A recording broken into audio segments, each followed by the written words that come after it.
Hello football lovers and welcome to AmakhosiTalks. On today's video, we are going to be doing an in-depth preview of our next game, which is in the CAF Champions League.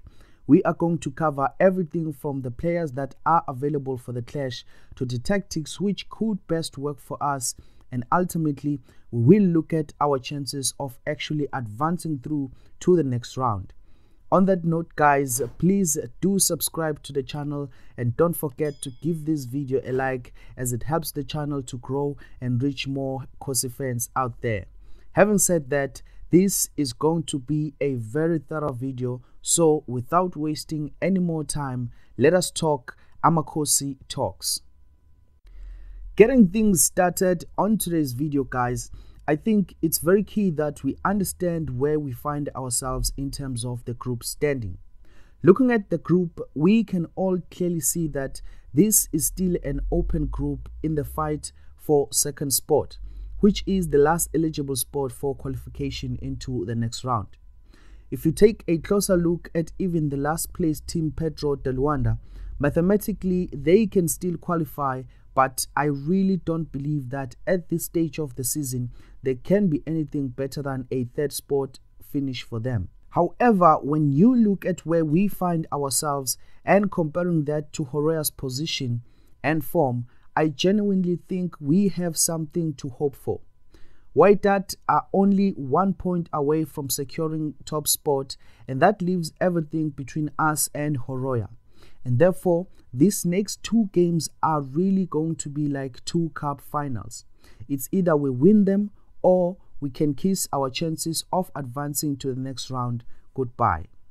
Now, along the week, the team and the coaching staff have been on the training ground and making each and every minute count.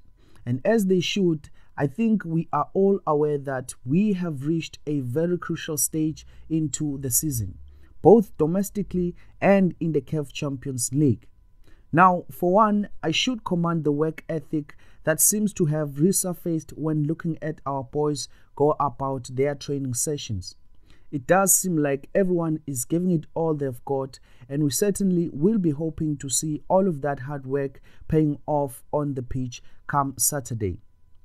One particular face which I must admit it was great to see back at full strength and training is none other than Khama Billiat. We know he has missed a lot of football this season, and speculations about his future continue to make rounds in the news. But what has impressed me about him is his attitude. When you see him on the training field, he looks like someone who wants to quickly get himself ready to come back into the field and just concentrate on his game. And that is exactly what he said when he was interviewed.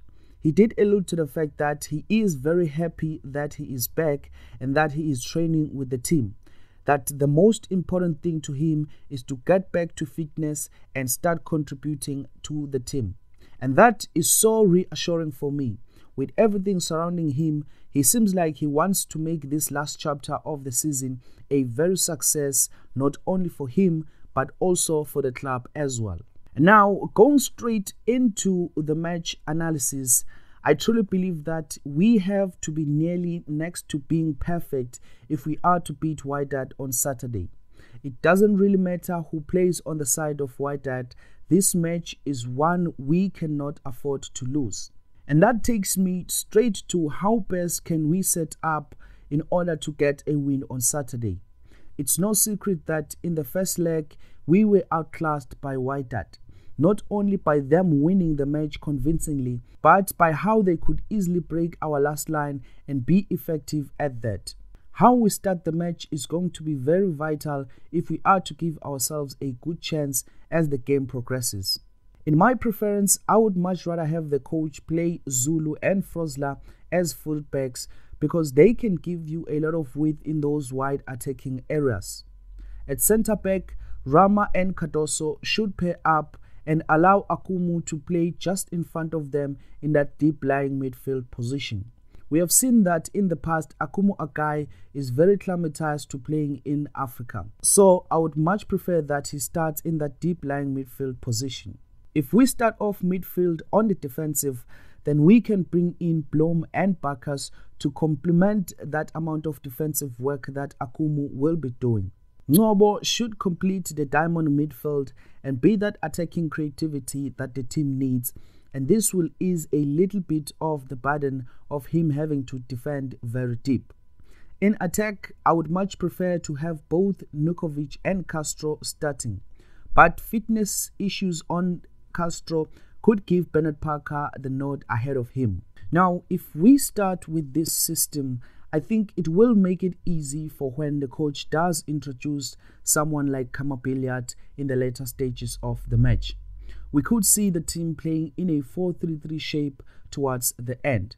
Now, of course, guys, I know you also have your own thoughts and views on this lineup and formation.